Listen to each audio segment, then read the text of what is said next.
On a stained concrete shop floor, two cars sit nose to nose. Same badge, same engine. One has 400,000 miles and still starts clean. The other died before 180,000, with metal in the oil pan. Most owners call that bad luck. It usually is not. The warnings came early: low fluid, late service, strange noise, ignored.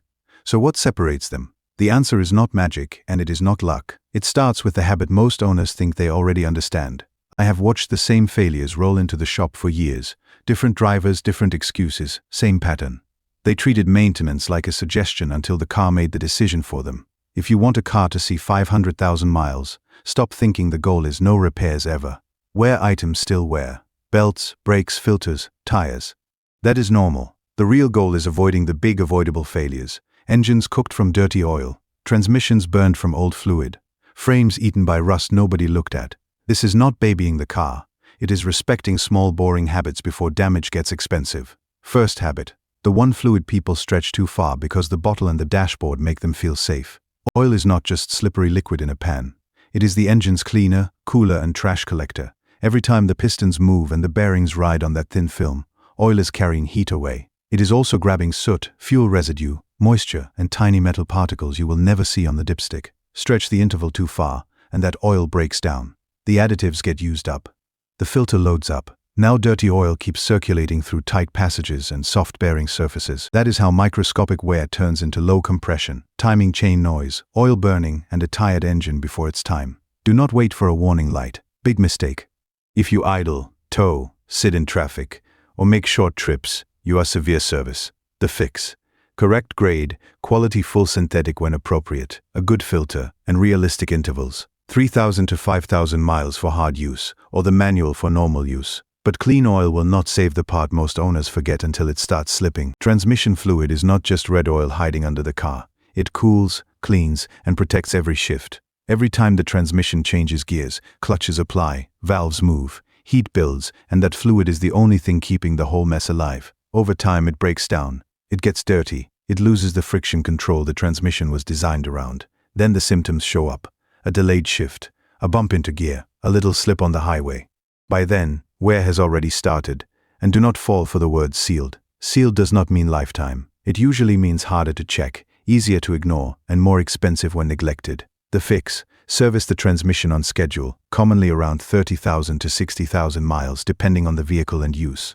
Use the exact specified fluid. No universal guessing. A fluid service is cheap, a rebuild is not. Now here is where drivers ruin both the engine and transmission without opening the hood once. Cold engine, thick oil, tight clearances, and you stab the throttle like you are leaving a bank robbery. That is how a good car gets old fast. When the engine first starts, the oil has not reached everything at full flow. Metal parts have not expanded evenly. The transmission fluid is still cold.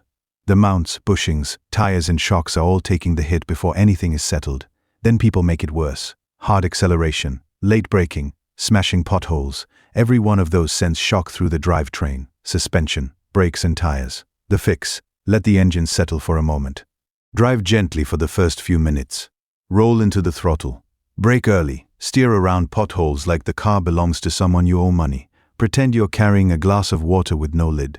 Smooth driving prevents stress, but it cannot save an engine that cooks itself from the inside. Heat kills quietly. One weak radiator cap, one cracked hose, one thermostat sticking shut, and the temperature needle becomes a warning you cannot negotiate with.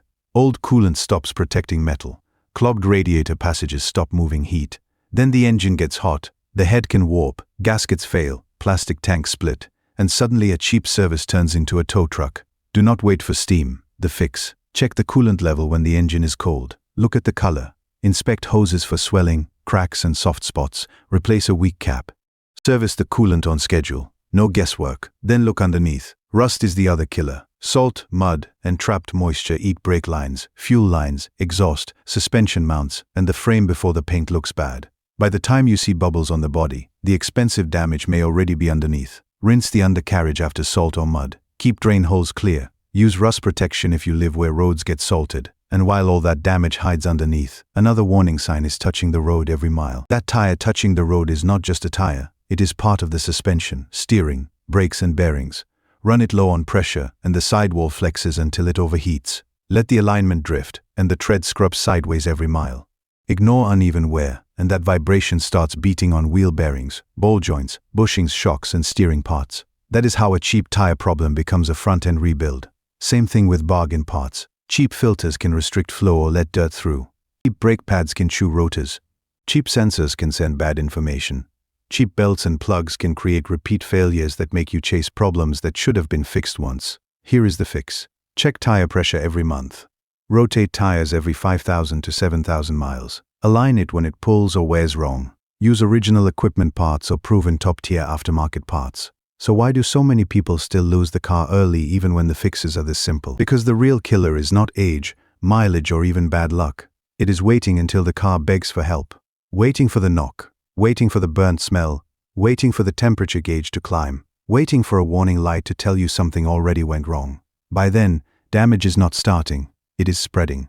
High mileage owners do not treat symptoms like reminders. They treat them like late-stage warnings. They inspect before trips.